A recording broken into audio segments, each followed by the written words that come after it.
Hey everyone, welcome back to another video. Today on Retro Wednesday, we're going to take a look at the CPS System 3, or the Capcom Play System 3, or the Capcom Power System 3. I've heard people call this a million different things. I think it's actually Capcom Play System, but whatever.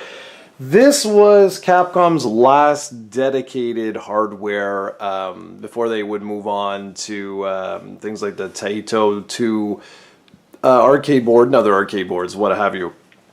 So this is actually a piece of history here. You'll remember that the CPS2 games were basically, you had a motherboard and then you had the game cartridge on top, and they were nice thick, but they were, you know, like huge. So this is more of like a dedicated sort of motherboard, and it comes in a lot of different parts. So first things I want to do, very first thing is, on the back, well actually, you know what, let's show you the whole thing. So you'll notice here, this particular model, the metal was starting to all corrode. I've since sprayed all this so it can't get any worse. It's just basically going to be the same way it's been since here.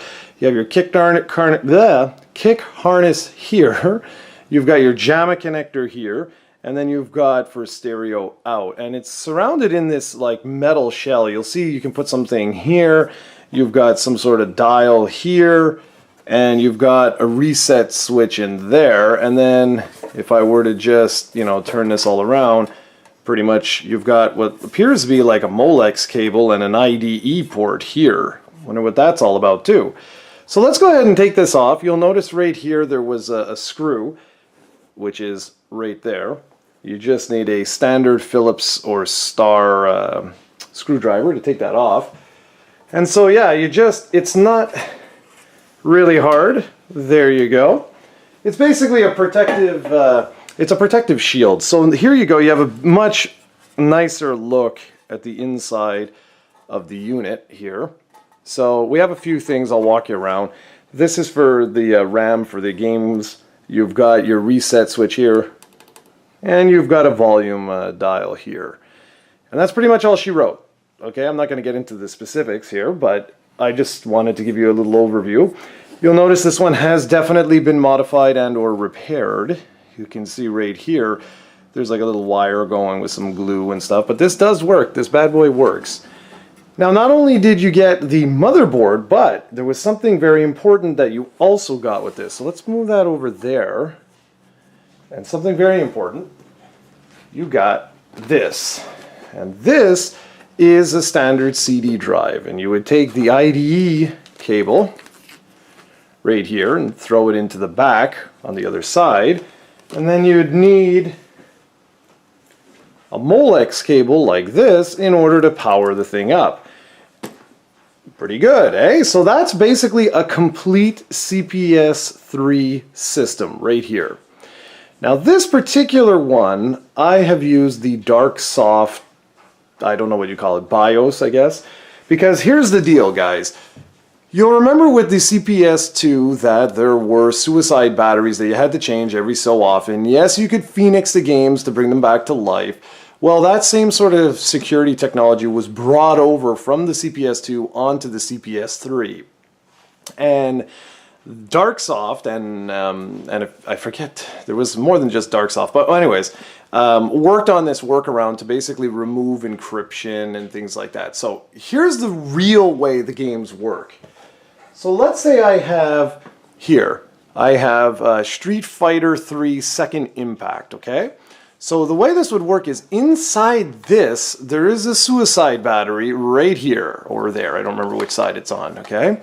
And so you would put this, if I can do it on this angle, there we go. So you would put that cartridge in like that, and then you'd put the game disc in here, and basically it has to work together. It encrypts the game, decrypts the game, and then you loads it onto the system, onto the RAM, and you're good to go. You can play the game, and there you go.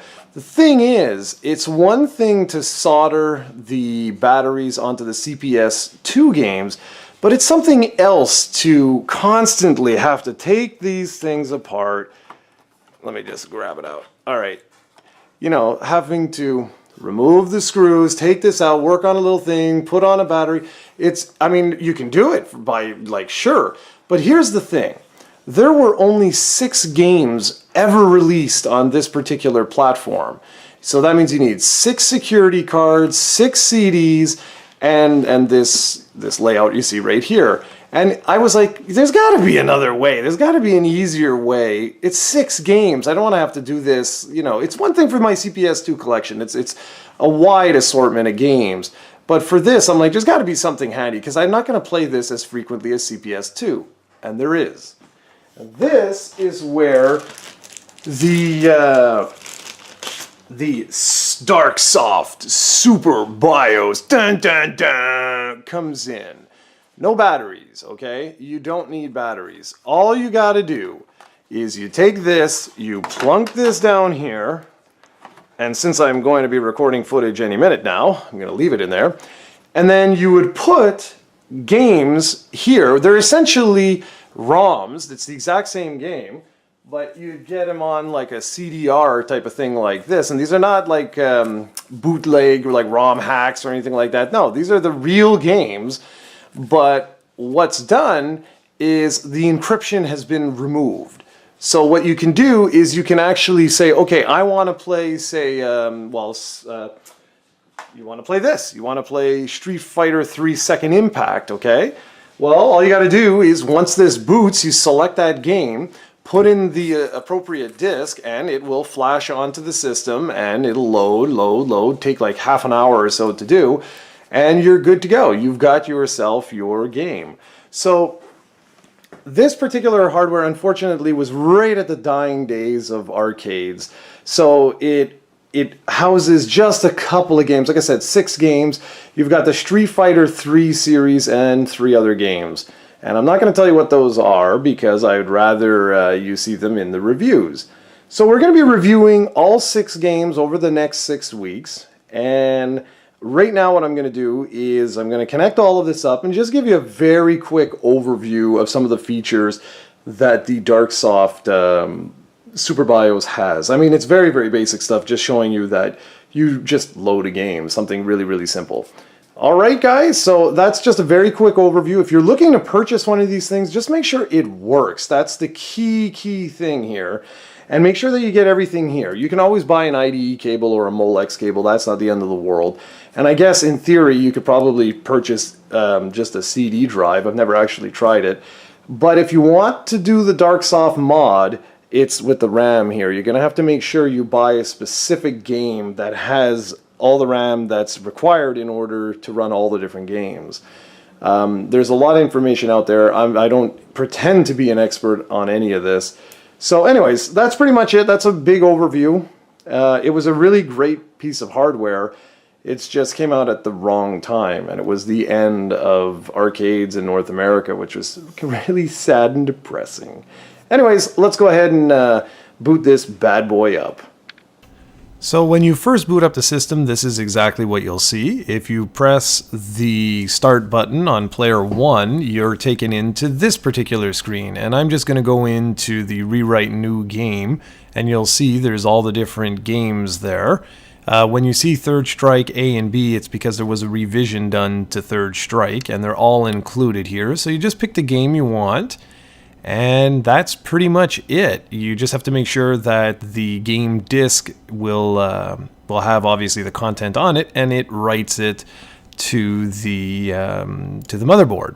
And that's pretty much it. Then you have to wait. As you can see, it's going to erase your old data, and then it's going to slowly write the new data. And it might error once or twice. Just go ahead and keep trying it, but eventually it will go through so long as your disk isn't corrupt.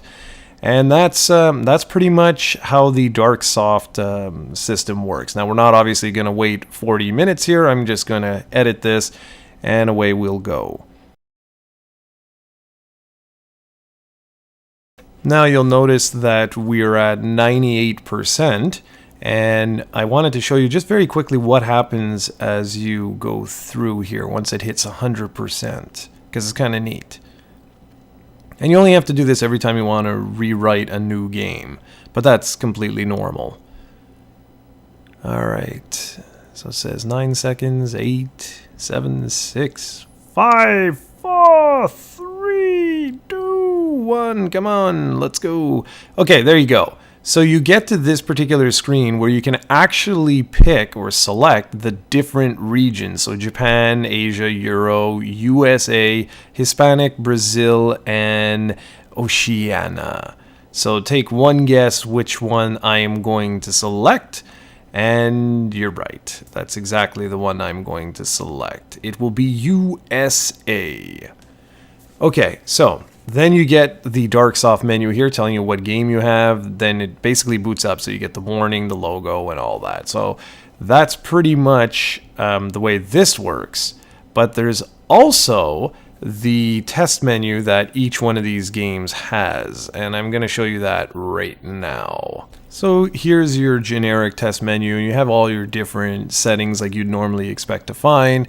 So I'm just going to go in here and just quickly show you, so you can change your coin slots and see what's gonna happen there. You can change your game settings, you know, your typical stuff. It's just this is all the generic stuff that you would expect to find on a modern motherboard-based arcade hardware. So anyways, guys, that's pretty much it. I'm going to leave you with the intro to Street Fighter 3. I hope you enjoyed this review, and you can look forward to some awesome reviews coming up starting next week.